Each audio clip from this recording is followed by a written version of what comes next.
Bismillahirrahmanirrahim. Alhamdulillahi rabbil alamin. Alhamdulillahilladzi hadana lihadza wa ma kunna linahtadiya laula an hadana Allah.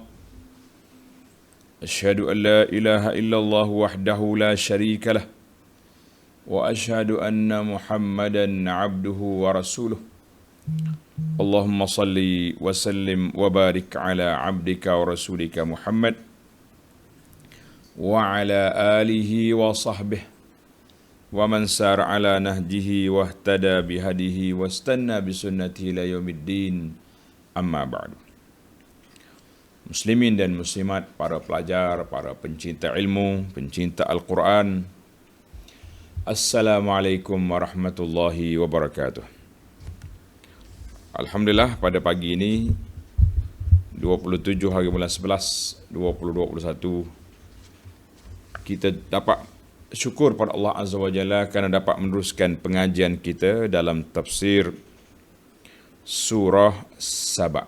Suratul Saba, surah yang ke-34 dalam juzuk yang ke-22. Surah 34 juzuk yang ke-22. Sambungan perbincangan kita bermula ayat 3, 4, 5, 6. 4 ayat di mana perbincangan kita tentang dalil yang menguatkan hujah bahawa kiamat itu pasti akan berlaku. Bahkan Allah Subhanahu wa taala minta supaya ajar para Nabi supaya bersumpah bahawa kiamat berlaku, hari pembalasan itu tetap akan berlaku. Balasannya orang liyajziyal ladzina amanu, orang beriman ada balasan dia.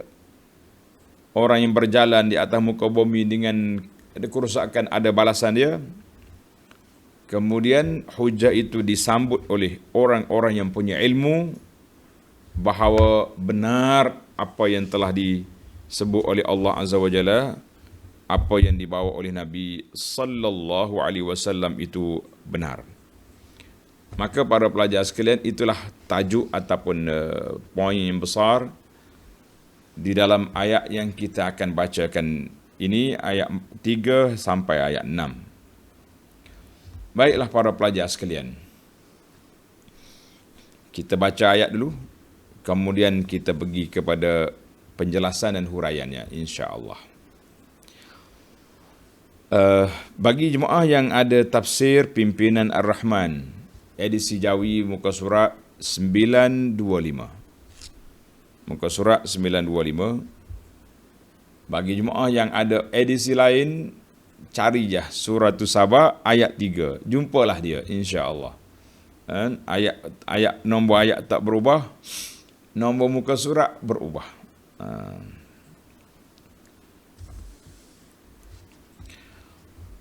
Tengok apa ni mushaf masing-masing, kita baca.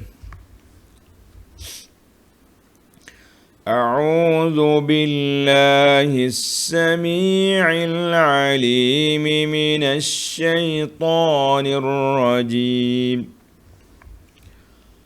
وقال الذين كفروا لا تأتينا الساعة قل بلى وربي لتأتينكم عالم الغيب لا يعزب عنه مثقال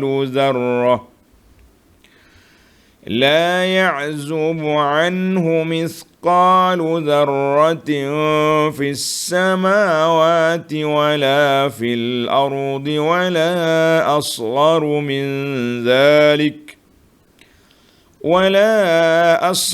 من ذلك ولا أكبر إلا في كتاب مبين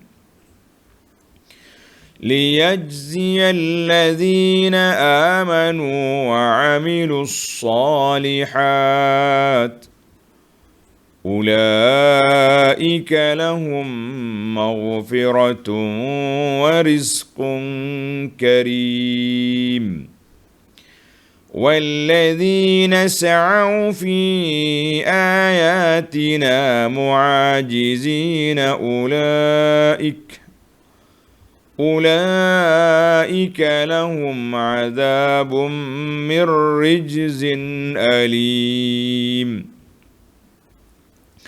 ويرى الذين أوتوا العلم الذي أنزل إليك من ربك هو الحق ويهدي إلى صراط العزيز الحميد. Mari kita balik kepada ayat kita. Wa qala alladhina kafaru la ta'tina as-sa'ah. Dan berkatalah orang-orang kafir itu berkata, hari kiamat itu tidak akan datang kepada kami. Jadi dia panggil ini geng yang pertama, geng menafikan adanya kiamat, menafi adanya hari pembalasan. Baik para jemaah sekalian, sebelum kita pergi kepada geng yang menafikan ini, kita kena tengok semalam dalam siri yang lepas, ketika kita bincang tentang Allah Ta'ala mulakan 5 surah dengan Alhamdulillah. 5 surah itu dimula dengan Alhamdulillah, segala puji bagi Allah. Berapa surah kita kata?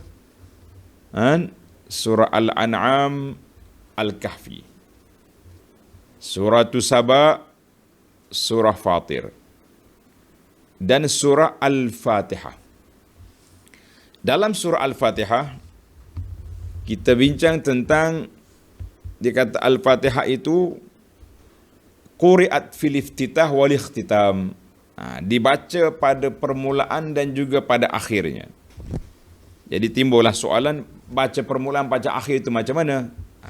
Jadi sedangkan Al-Fatihah duduk di awal sekali, maka para ulama mengatakan surah yang 5 ini dimulai dengan awal, duduk di pertengahan, dan juga dipanggil Ar-Rubu', dia separuh akhir.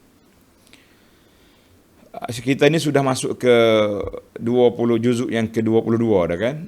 22, 23, 22 duduk atas. Maka dalam surah ini telah dibahagikan kepada 2. Tuan-tuan tengok, kepada 2 pembahagian ni, ambil perhatian sikit ni. 2 pembahagian. Dia panggil pembahagian yang pertama, iaitu pembahagian ni'matul ijad, Alhamdulillah. Kemudian mari yang kedua, ni'matul ibqa, maknanya Allah Ta'ala bagi kekalnya manusia ni dengan sebab ini. Jadi awal akhir, awal akhir. Maka dalam surah Al-Fatihah kita mula dengan Alhamdulillah. Jadi Alhamdulillah itu duduk di mana? Dibaca di peringkat awal, peringkat Al-Ijad, peringkat yang ada. Kemudian dibaca juga dengan akhir, iaitulah melalui ayat dia, Maliki Yaumiddin wa ila ni'matil ajilah. Nikmat yang berkekalan, maknanya kita ni hidup atas dunia ni baik, aman, damai, sejahtera. Mungkin tidak ada apa-apa penyakit, tak ada bala, tak ada apa. Tapi ingat, Maliki Yaumiddin, Allah itu adalah pemilik hari pembalasan. Jadi dalam ayat yang lain dia panggil ni'matul ijad, ni'matul ibqa.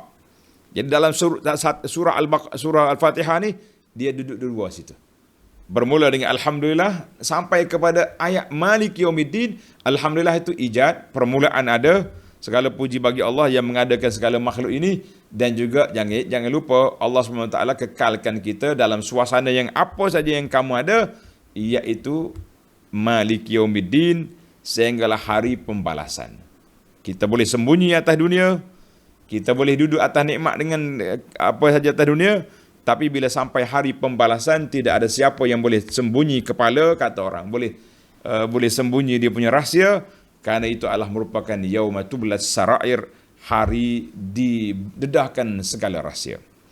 Itulah perbincangan ringkas yang disebut oleh para ulama tadabbur tentang 5 surah yang dimulai dengan Alhamdulillah. Alhamdulillah. Baiklah para pelajar sekalian, kita balik kepada ayat kita. Kalau kita undur jauh ke belakang, tak pergi ke depan. Itu kaedah dia. Undur, sebab itulah gia, kata orang, gia undur ni satu je. Tapi gia depan ada 5. Itu kaedah perbincangan. Gia orang Kelantan kata gia hundu, gia gundu, gia gostan. Panggil mana? Mana kita nak pergi belakang satu gia, depan ada 5, ada setengah kereta 8 dia punya gia. Baik, para jemaah sekalian, kita teruskan pengembaraan kita dalam ayat ini. Allah Taala, ayat yang kita baca ni 3 hingga 6 ada 3 isu mengeruakkan hujah tentang kiamat pasti akan berlaku. Kemudian setiap kumpulan akan menerima balasan masing-masing. Kemudian Allah nyatakan satu lagi, kumpulan mauqif ahli ilmi, sikap orang yang betul-betul ada ilmu, iaitulah meyakini, percaya kepada apa yang telah dibawa oleh Nabi sallallahu alaihi wasallam sebagai wahyu daripada Allah Azza wa Jalla. Baik, tengok kepada ayat. وقال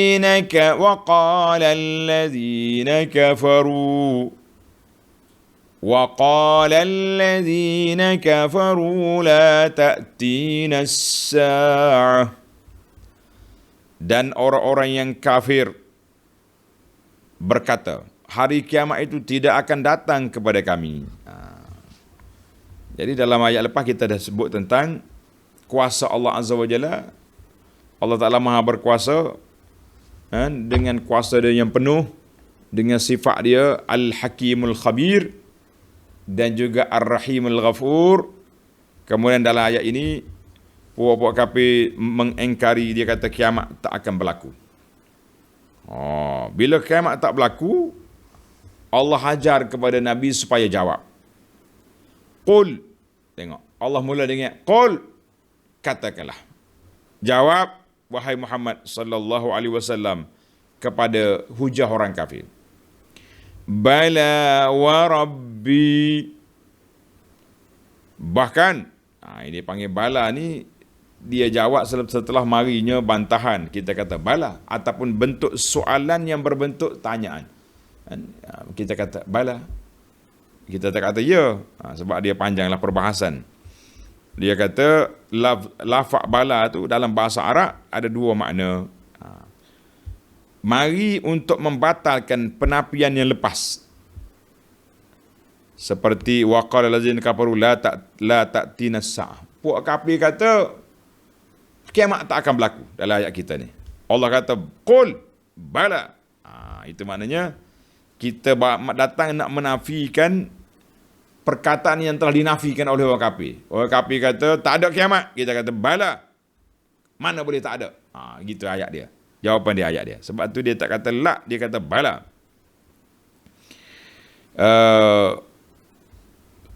Yang kedua, ni peranan dia punya, peranan kalimah bala.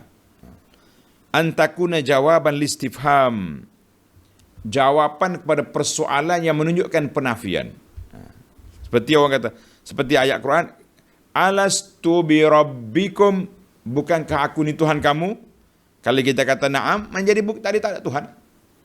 Kita kena jawab bala, kena kata bala. Dalam suratul Araf ayat 72. Jadi itu kalimah bala. Pasal tu ada setengah tempat kita tak boleh jawab dengan na'am. Kita kena jawab dengan bala baru betul dari sudut uslub bahasa Arab. Macam ayat ni. Ayat ni, alastu bi rabbikum? Qala bala.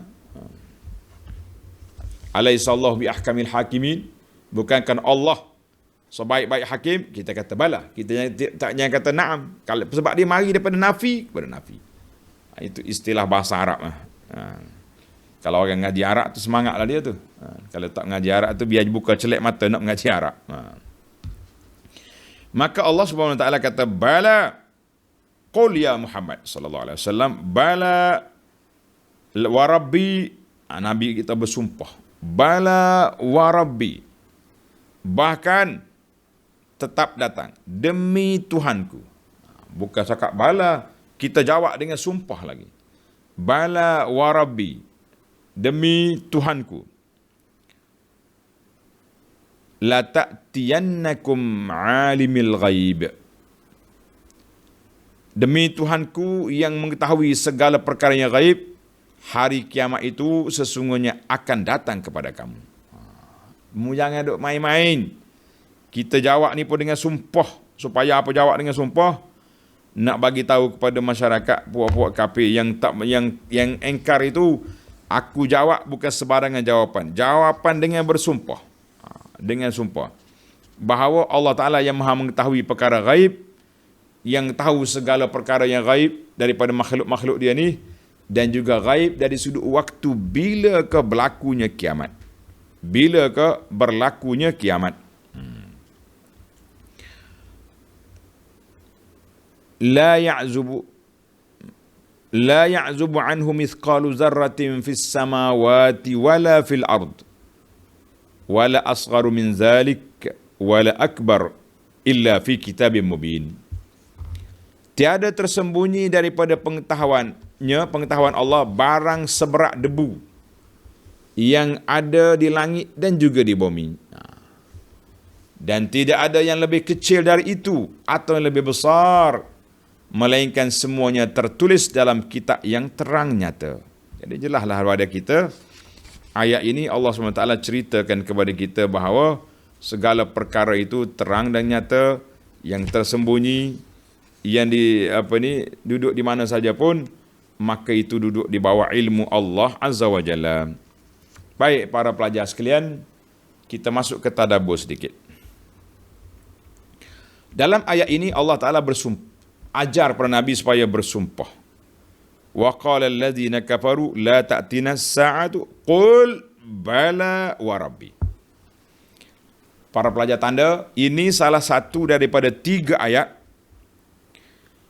yang Allah Subhanahu wa taala ajar kepada Nabi sallallahu alaihi wasallam supaya bersumpah dengan nama Allah yang Maha Agung bahawa kiamat pasti akan berlaku.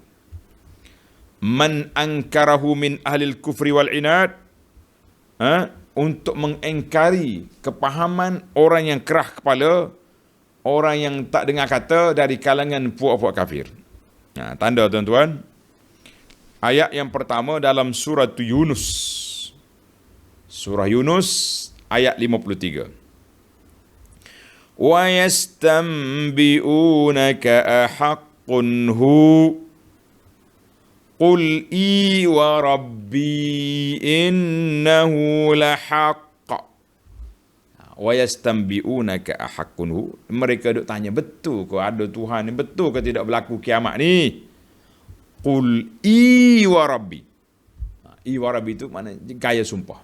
Demi Tuhanku, innahu lahaq. Peristiwa itu benar.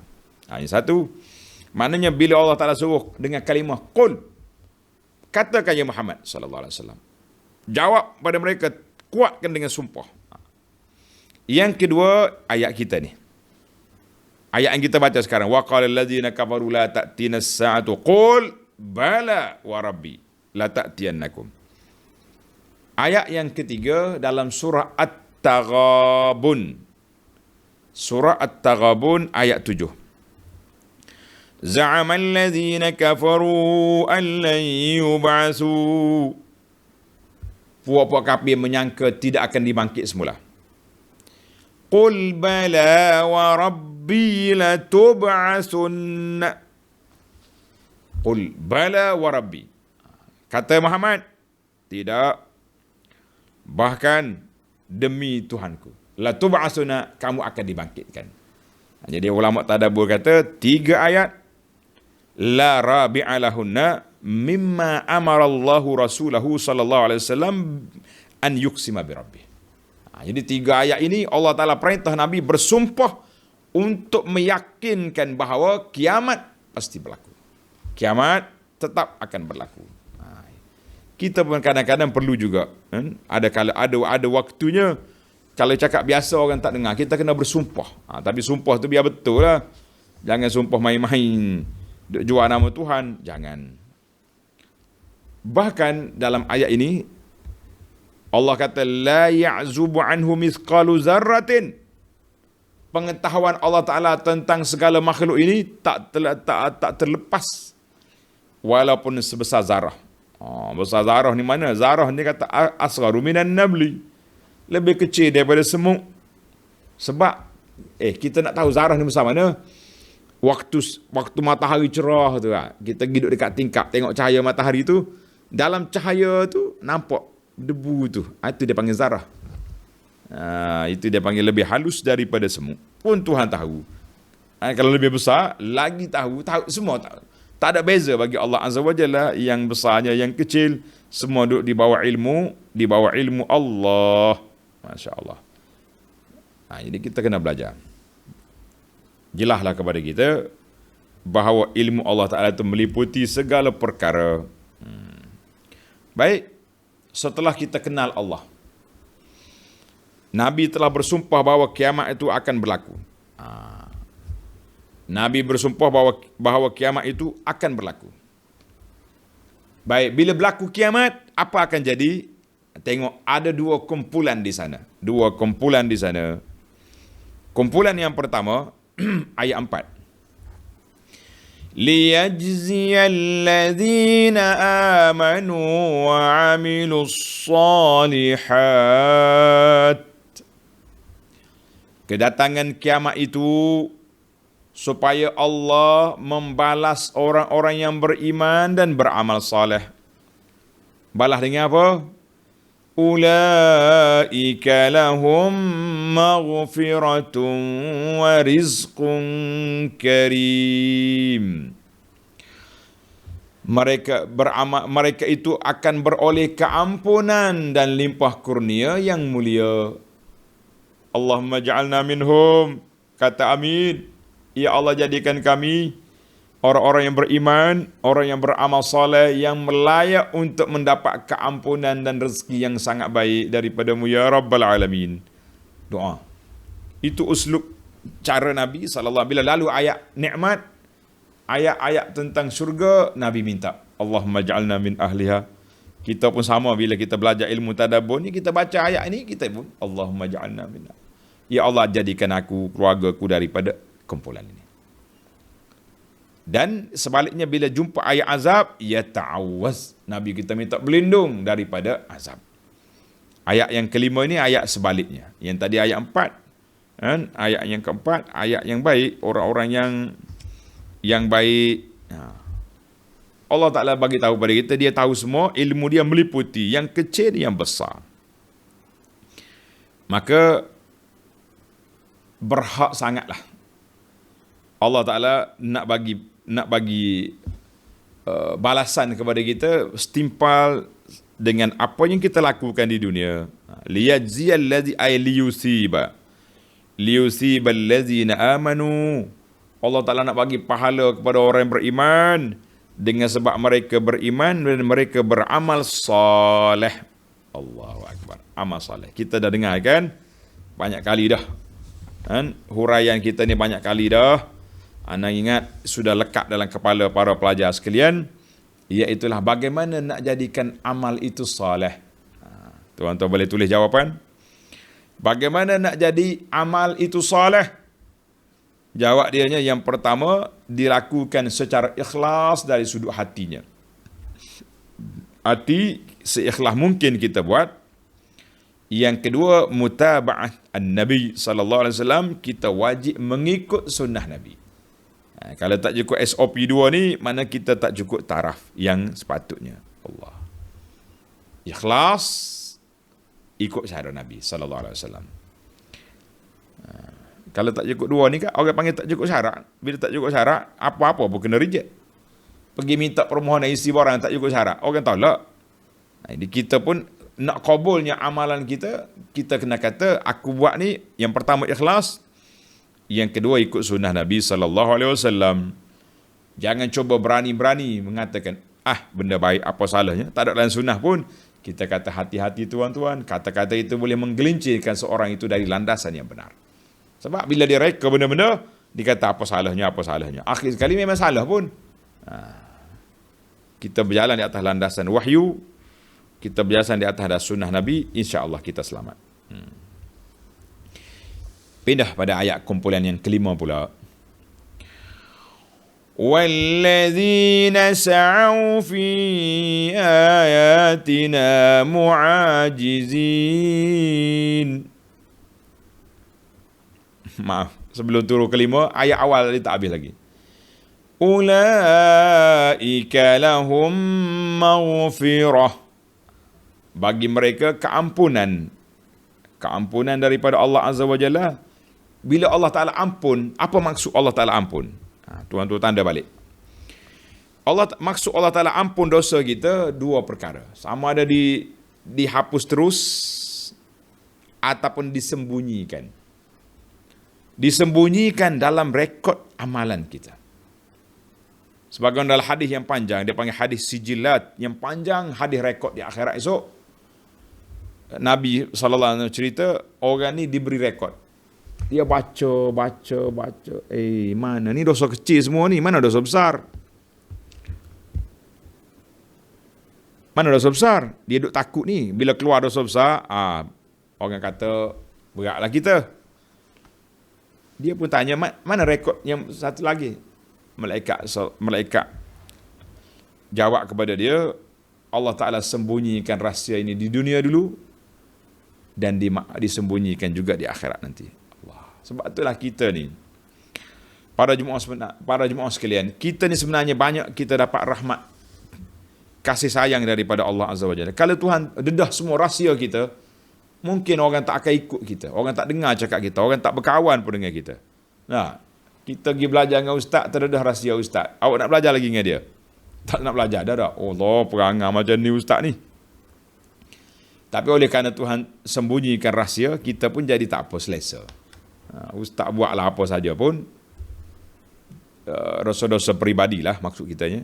Kalau dosa yang jelas tu nampak sangat kan. Termasuklah juga kuliah-kuliah ajaran yang dibawa tidak tepat dengan sunnah pun, ajaran itulah lebih ramai dipanggil tarwij, rawaj, lebih laris daripada kalau kita nak ajar yang benar. Sebab orang suka bertepatan dengan nafsu. Suka, masyarakat ni suka main benda pelik. Jenis suka bomoh-bomoh ni, barang kuat ni, Allahu Akbar. Jadi selalu. Baik.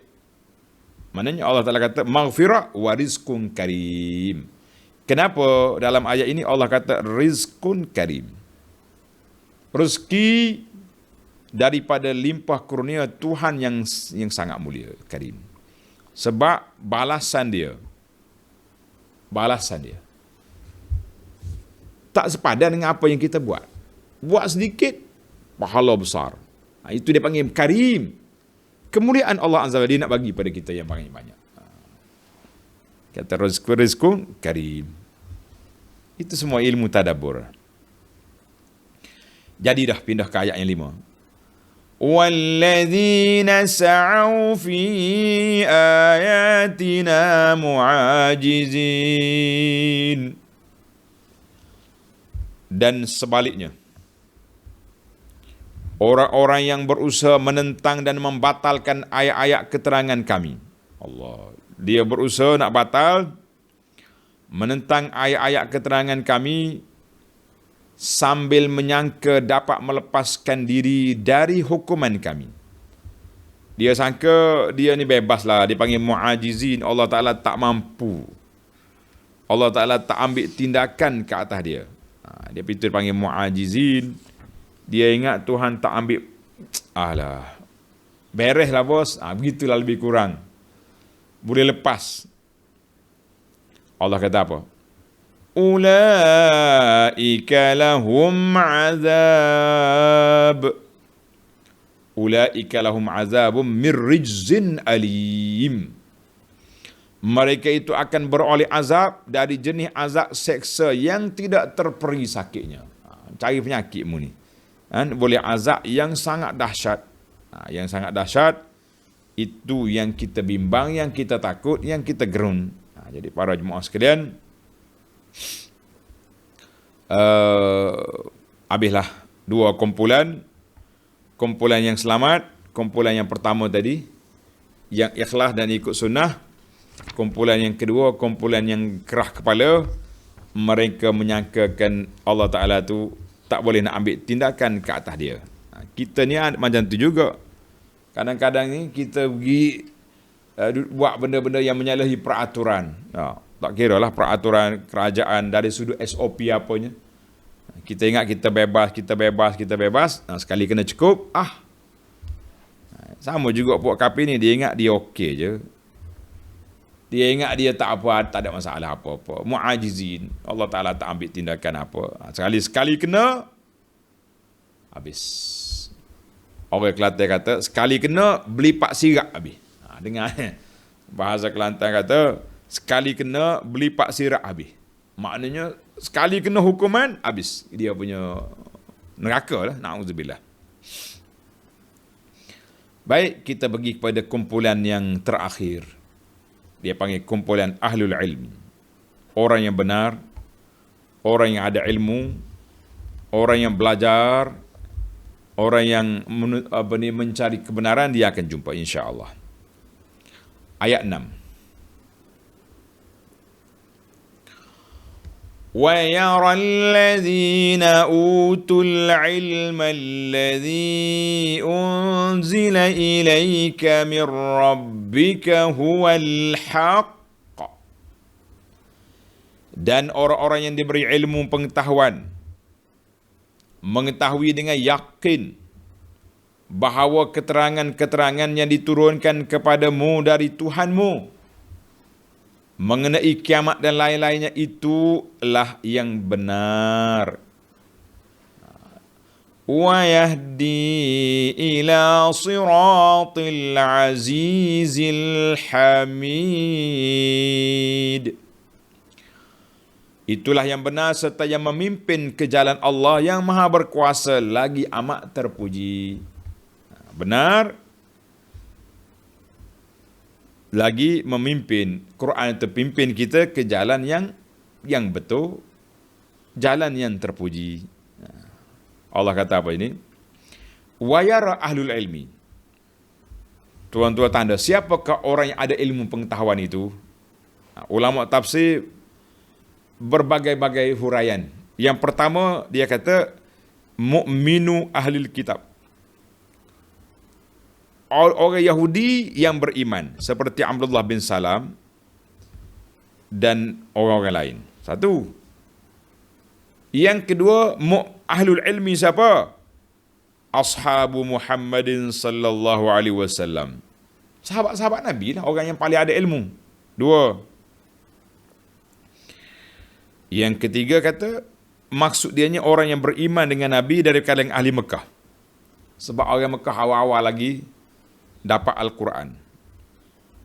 Kata di para ulama, jami'ul muslimin. Qurtubi kata semualah. Zaman Nabi tu kita nak kata orang mukmin, ahli Mekah boleh juga. Sampai Madinah apa-apa ahli kitab betul juga. Lepas pada tu semua sahabat-sahabat Nabi betul. Mari zaman kita ini semua orang beriman sahih belaka. Itu dia panggil tafsir ni, dia tafsir mengikut masa, mengikut keadaan. Tapi bila kita semua selesai dah fatrah itu, kita pergi kepada huraian yang penuhnya, maknanya semua orang beriman, semua ahlul ilmi, mereka tahu bahawa Quran itu benar dari Allah, apa yang dibawa oleh Nabi sallallahu alaihi wasallam itu benar, dan fungsi Al-Quran, wa yarawna annal Quran, Quran itu membawa petunjuk ke jalan yang benar, ke jalan yang lurus, ke jalan yang dipuji oleh Allah Azza wa Jalla. Alhamdulillah. Jadi para jemaah sekalian, kita tahu dah Quran ini benar, maka semua yang dibawa itu benar. Jadi kita pun kena belajar Al-Quran dan belajarlah memahami Al-Quran, barulah kita dapat jadi orang yang benar. Kata di para ulama ahli pendakwah mengatakan, dia kata semua yang berkait dengan Quran itu hebat belaka. Dan semua yang berkait dengan Al-Quran semuanya hebat. Semuanya besar. Apa dia besar tu? Kena cerita, kalau tidak kita pun tak faham. Jadi dia kata besar. Bermula dengan siapa? Dengan Al-Quran, sebaik-baik kitab. Al-Quran, sebaik-baik kitab. Semua kitab tu mari daripada Allah. Taurat, Injil, Zabur. Tapi Al-Quran yang terbaik. Jangan kata yang tak baik. La. Semua tu min indillah, kenapa tak baik? Yang kedua, malaikat yang bawa Quran, bawa wahyu turun Al-Quran kepada Nabi, siapa dia? Malaikat Jibril. Maka malaikat Jibril adalah ketua malaikat. Dua, bilakah waktu turunnya Al-Quran? Pada malam Lailatul Qadar. Maka malam Lailatul Qadar menjadi malam yang terbaik. Al-Quran turun bila? Pada bulan Ramadan. Ramadan bulan yang terbaik. Al-Quran turun kepada siapa? Turun kepada Nabi SAW. Maka Nabi kita Sayyidul Anbiya wal Mursalin. Jadinya, semua yang berkait dengan Quran itu yang terhebat, yang termulia, yang orang panggil teratas. Alhamdulillah. Maka kalau kita nak jadi orang yang hebat, kita semua ni, tuan-tuan dan puan-puan, nak jadi orang yang hebat ke tidak? Nak, jadilah ahlul Quran. Hum ahlullahi wa khassatuh. Dalam hadis Nabi kata, ahlul Quran hum ahlullahi wa khassatuh. Ahlul Quran ni orang yang rapat dengan Allah dan orang yang istimewa di sisi Allah Azza wa Jalla. Marilah kita jadi ahlul Quran. Saya jadi dah ustaz. Berapa geruk kelas mengaji Quran saya masuk. Hey, itu geruk Quran, ni ahlul Quran. Mana orang yang belajar Quran, orang yang faham Al-Quran, orang yang mengaji Quran, orang baca, orang yang faham, sudah pastinya orang yang beramal dengan Al-Quran, barulah dia jadi ahlul Quran. Baiklah pelajar sekalian, kita break setakat itu dulu. Dari sudut tafsir dan huraiannya, sekarang ni kita masuk kepada al-fawaid at-tarbawiyah wal ilmiyah. Faedah-faedah dari sudut pendidikan, dari sudut ilmu. Baiklah para pelajar sekalian, kita masuk pada faedah yang pertama. Faedah yang pertama, Allah Subhanahu wa taala sebut dalam ayat ini, waqalal ladzina kafaru. Puak-puak kafir mengatakan tak ada kiamat. Maka dalam ayat ini Allah Subhanahu wa taala ajar kepada Nabi sallallahu alaihi wasallam supaya bersumpah untuk menguatkan hujah kita. Sebab itulah sumpah itu dibenar dalam Islam. Sumpah itu salah satu daripada uslub cara nak menguatkan hujah kita. Tengok dalam ayat tadi saya dah sebut 3 ayat kan. Surah Yunus ayat 53. Surah kita ni surah Saba ayat 3 dan surah At-Taghabun ayat 7. Ingatlah perbahasan kita lepas. Kita tak ulang lagi lah, cuma kita sebut ayatnya. Faedah yang kedua. Faedah yang kedua fi qauli ta'ala qul bala wa rabbi la ta'tiyannakum. Ayat ini menunjukkan ibahatul qasam. Harus kita bersumpah. Wa qad yajib iza da'atil hajatu ilaih. Ada kalanya bukan harus, wajib kena bersumpah kalau diperlukan. Contohnya kita berhujah, bawa Quran gini-gini, orang tak dengar kata juga. Maka ketika itu kita bersumpah. Sebab apa? Nak menguatkan hujah kita bahawa Quran ini benar. Kena ingat tu. Na'khudhu min amrillah. Dalilnya kita ambil daripada arahan Allah Azza wa Jalla kepada Nabi sallallahu alaihi wasallam supaya bersumpah bahawa kiamat itu pasti akan berlaku. Tuan-tuan kena ingatlah. Yang ketiga. Yang ketiga fi qawlihi ta'ala qul bala wa rabbi. Dalam ayat yang sama lagi. Katakanlah demi Tuhanku, kamalu rahmatillah bi'ibadihi, sempurnanya rahmat Allah Ta'ala kepada hamba-hamba dia, haitsu akhbarahum bil ba'si. Allah dah cerita kepada kita semua makhluk ini akan ada satu hari nama dia hari kiamat. Bukan sekat cerita. Wa akkadahu bil muakkidatil lafziyyati wal ma'nawiyyati wal hissiyah. Allah Ta'ala kuatkan hujah ini dengan lafaz. Ni, dari lafaz ni lah. Qul bala wa rabbi, itu lafaz. Allah Ta'ala hujah dengan lafaz dia menunjukkan bahawa kiamat akan berlaku. Dari sudut maknawiyah, dari sudut hak nampaknya. Bila turun hujan pokok yang kuning kering hidup balik, kenapa kamu tak percaya? Kalau Tuhan berkuasa buat ni, kenapa tak kuasa buat tu? Jadi dari sudut maknawiyahnya kita juga yakin bahawa pembalasan itu akan berlaku. Kalau tidak, Sedaklah pokok jahat buat kerja atas dunia ni. Dia kelentong, dia tipu, dia tu dia ni, dia kaya relax atas dunia, lepas tu dia mati kosong. La. Siapa cakap akan berlaku suatu pembalasan yang maha adil. Itu dia panggil yang kedua. Maknanya Allah Ta'ala, hikmah, rahmat Allah Ta'ala kepada hamba dia. Apa dia? Allah Ta'ala cerita kepada kita kebangkitan semula. Dengan lafaz yang muakkidat. Itu dia. Yang keempat, masih lagi dalam sumpah ni, qul bala wa rabbi. Dalam ayat ini, laqanallahu nabiyahu sallallahu alaihi wasallam, supaya bersumpah nak membatalkan hujah-hujah puak kafir tadi. Ketika inilah dia panggil intihazul furas, mengambil peluang untuk menyampaikan dakwah tauhid kita kepada Allah Azza wa Jalla. Jadi kita kena sentiasa, tuan-tuan, para pelajar sekalian, kita kena sentiasa ambil peluang. Kalau orang kafir buka pintunya, kita masuk.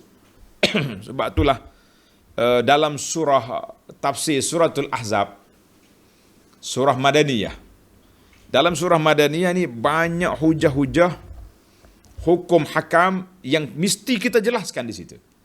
Sebab tu ada pelajar tanya, dia kata kenapa berbeza huraian dalam surah tu dengan surah lain. Kita kata surah itu sebab surah Ahzab ni surah yang berkait dengan hukum hakam.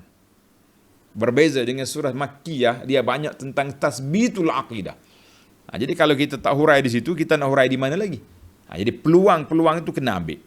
Ada poin yang boleh kita kaitkan dengan huraian kita, kita mesti masuk. Kalau tidak, orang panggil beku. Kita pergi satu tempat, orang di sini banyak orang buat maksiat tersendiri. Contohnya di kampung ni masih lagi ada orang yang mari akhir masih lagi percaya kepada khurafat. Hari Rabu terakhir bulan Safar, hari Nahas. Maka ketika itu kita wajib menerangkan kepada masyarakat bahawa tidak ada hari Nahas. Ayyamillah, semua hari itu daripada Allah, bulan semua Allah Ta'ala yang tetapkan. Apa duk main hari Nahas, hari celaka hari ni? Lah, sampai kena mandi-mandi jiruh kepala tu ada sebagainya. Kita kata itu karut, jangan percaya. Jadi kita peluang ni kena ada. Bila kita ada peluang untuk sampaikan, sampai.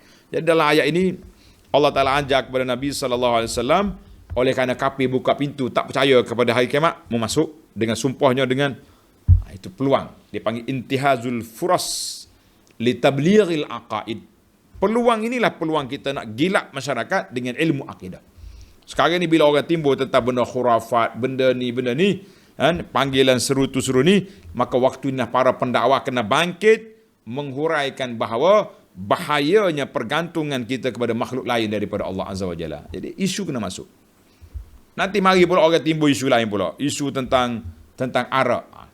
Kita bangkit, kita huraikan tentang bahaya arak. Saya rasa boleh jadi itulah sebabnya kerajaan dia buat hari integriti, hari cegah rasuah. Hari rasuah habis. Khutbah daripada Kuala Lumpur sampai ke ujung negara, semuanya tajuk rasuah. Itu dia panggil peluang. Tapi kena buat jugalah hari bahaya riba.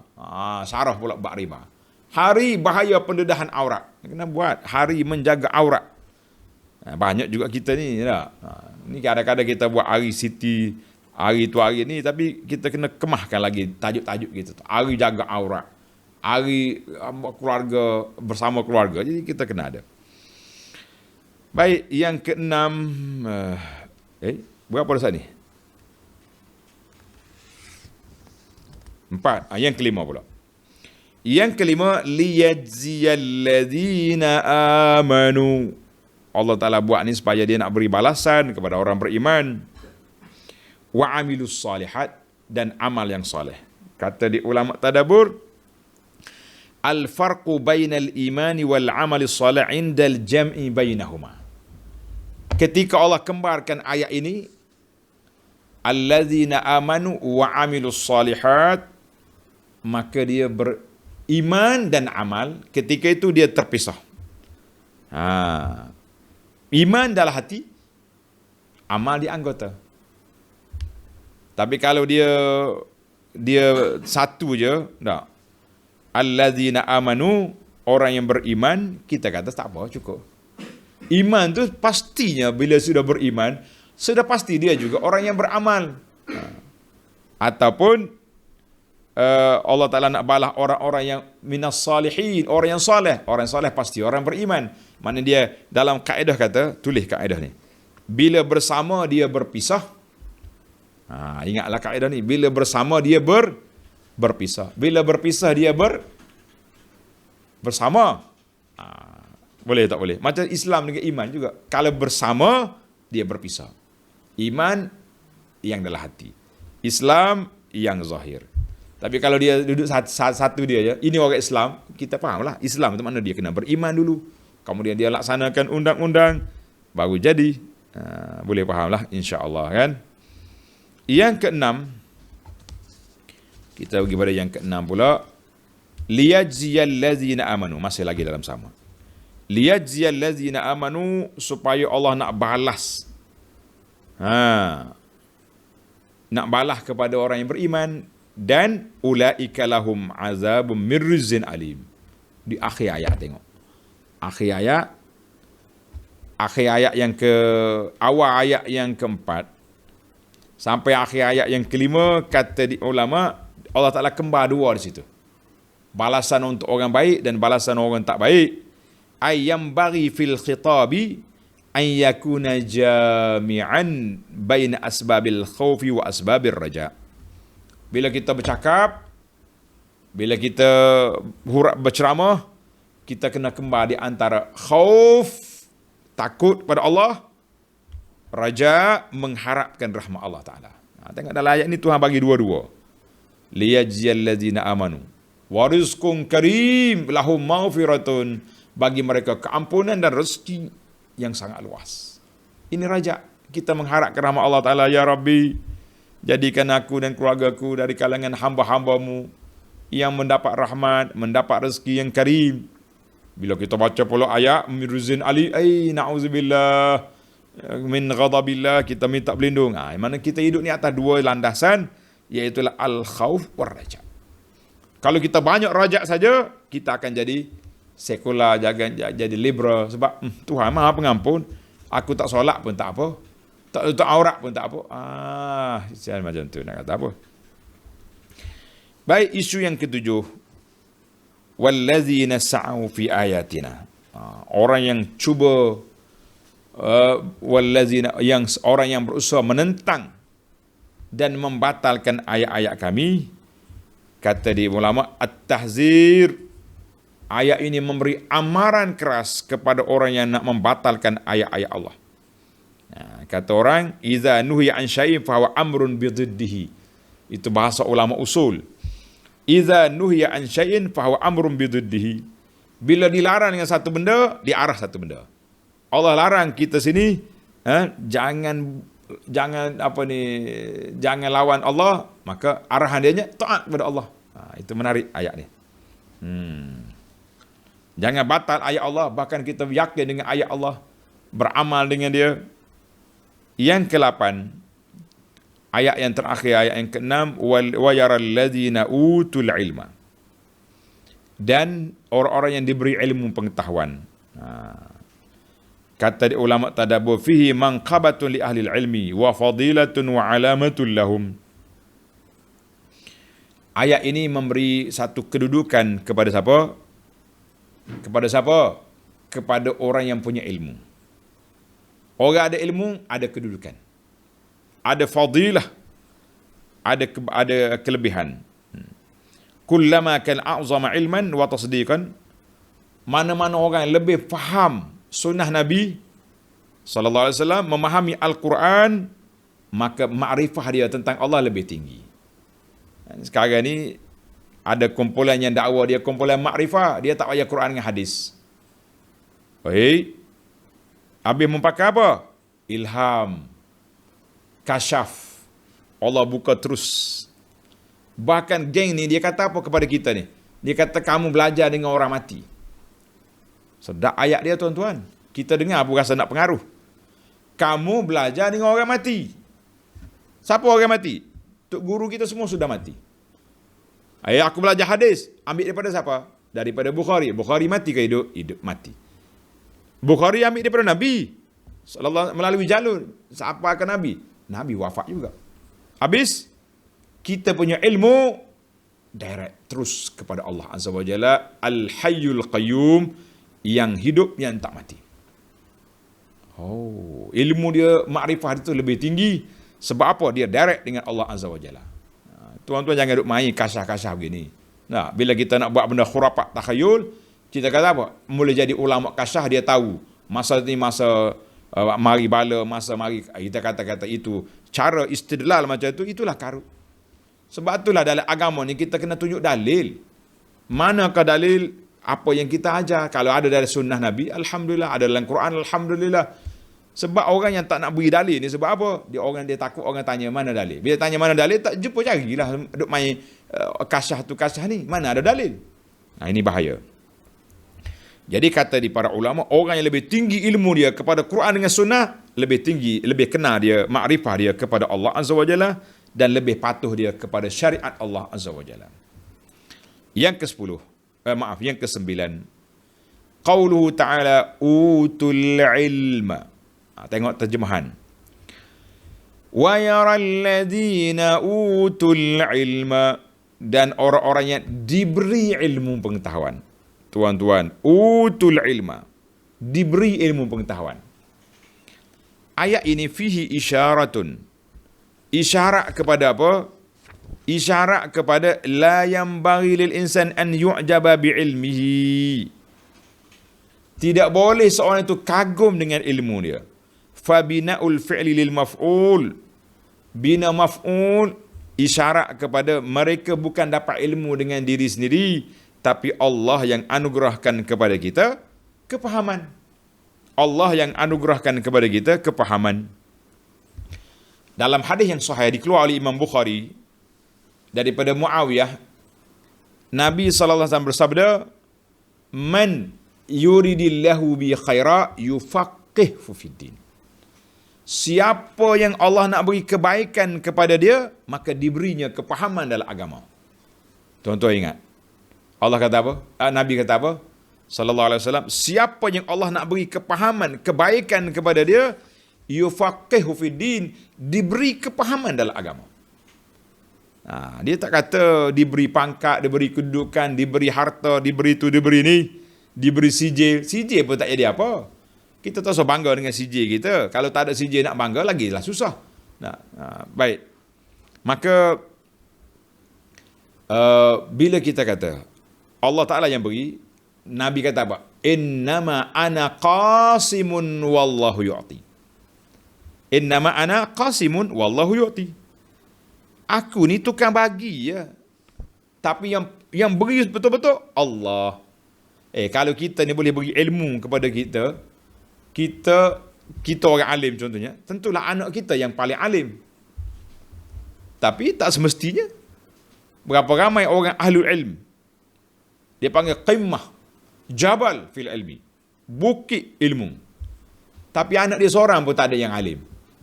Ada setengah tuan syekh, kita kenal syekh, alim besar, kata orang bahar, lautan ilmu.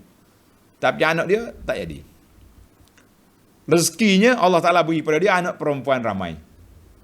Dia boleh ambil anak murid yang cerdik-cerdik, tangkap seorang buat menantu, jadi ilmu dia masih lagi tersebar melalui jalur menantu-menantu. Ada juga. Dia mesti nak anak dia, tapi tak ada anak orang lain yang boleh ilmu. Nak kata apa?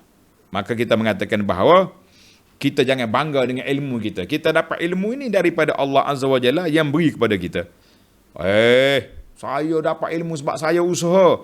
Memanglah kena usaha. Kalau orang panggil tak usaha, itu bukan tawakal, itu panggil tawakul. Itu orang pemalah nama dia, bukan orang tawakal. Cuma kita tak boleh nak bangga lah, kata ini ilmu saya hebat, saya ni. Tak ada. Kita bila kita rasa kita dapat ilmu, dapat maklumat, kita syukur pada Allah SWT. Allah Ta'ala tambah lagi ilmu kita. Di antara tanda syukur pada ilmu, sebagaimana disebut oleh para ulama kita, iaitulah beramal dan menyampaikan. tuan-tuan dan puan-puan yang dapat ilmu, apa yang kita kena buat? Beramal dan menyampaikan ilmu. Barulah ilmu tu lekat. Ini orang tanya, macam mana ustaz saya ni mudah lupa? Saya mudah lupa. Senang je.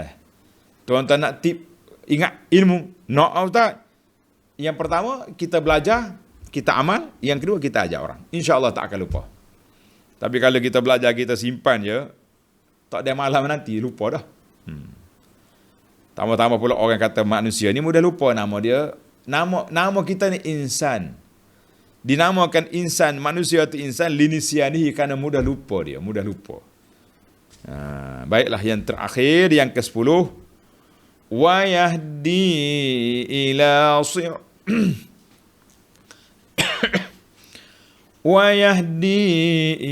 siratil azizil hamid. Dan Al-Quran itu yang benar, serta memimpin ke jalan yang Allah yang maha berkuasa lagi amat terpuji. Kata ulama tadabbur,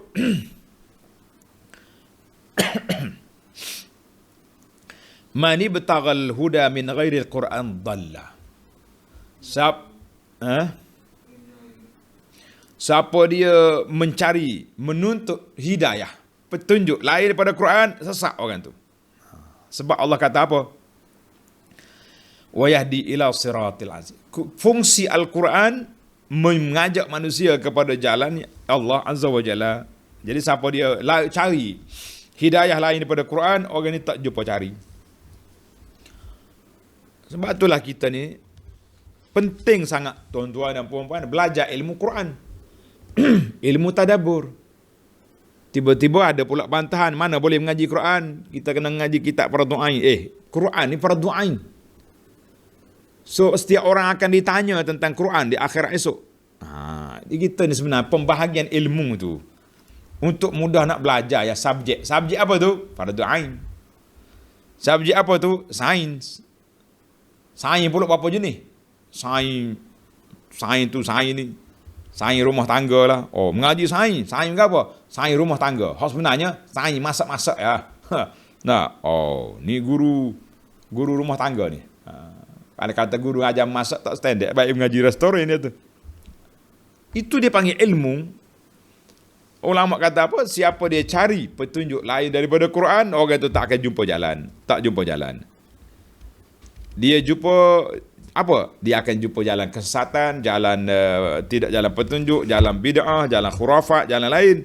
Sebab kita tak ambil sumber yang asli yang ada di tangan kita. Al-Quran dengan sunnah Nabi sallallahu alaihi wasallam. Jadi alhamdulillah pada pelajar sekalian, tamatlah perbincangan kita faedah 10 faedah daripada ayat 3 dengan ayat 6. Mudah-mudahan para pelajar sudah pandai dia punya cara pembentangan kita ni kadang-kadang turun naik. Kadang-kadang turun naik. Ada kalanya anda cuba susun selalulah gabung di antara fawaid ilmiah dengan fawaid tarbawiyah ni supaya tersusun. Macam ayat ini kita nampak kan, ayat 1 2 3 supaya mudah para pelajar sekalian. Wallahu alam. Wa sallallahu ala nabiyyina Muhammad wa ala alihi wa sahbihi ajma'in walhamdulillahi rabbil alamin.